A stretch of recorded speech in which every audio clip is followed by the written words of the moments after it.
დღეს წითელი პარასკევია, ყველაზე მძიმე დღე მართლმადიდებელი ქრისტიანებისთვის. ამ დღეს ღვთისმსახურება იესო ქრისტეს ჯვარცმას, ჯვრიდან გარდამოხსნასა და დასაფლავებას იხსენებს.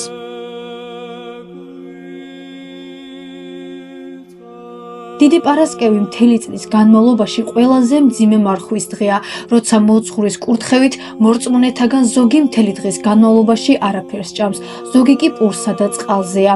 ძველი ტრადიციის თანახმად ამავე დღეს მზის ჩასვლამდე წითლად იღებება სააღდგომო კვერცხები. კვერცხი ქრისტიანული ტრადიციით ზოგადად სიცოცხლის სიმბოლოა.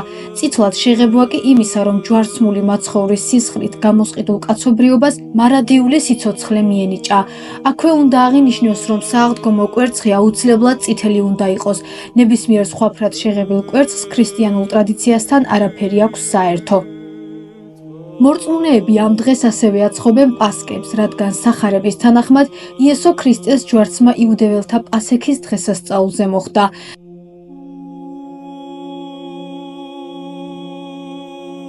დიდი წითელი პარასკევი წინ უძღვის აღდგომის ბრწყინვალე დღესასწაულს. აღდგომა 12 საუფლო დღესასწაულს შორის ყველაზე მნიშვნელოვანია. ქრისტიანული გადმოცემების თანახმად ჯვარცმის შემდეგ მაცხოვარი მკვდრეთით აღდგა და ადამიანები პირველქმნილი ცოდვისგან დაიხსნა. სწორედ ამიტომ ქრისტიანებისთვის აღდგომა არა მხოლოდ რელიგიური დღესასწაული, არამედ იმედისა და აღორძინების დღესასწაულია.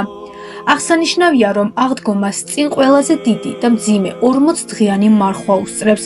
დღესასწაულის შესახვედრად განსაკუთრებული მნიშვნელობა ბოლო კვირას ენიჭება. აღდგომამდე ერთი კვირით ადრე ბზობა, ანუ ქრისტეს იერუსალიმში დიდებით შებრძანება იზეიმება.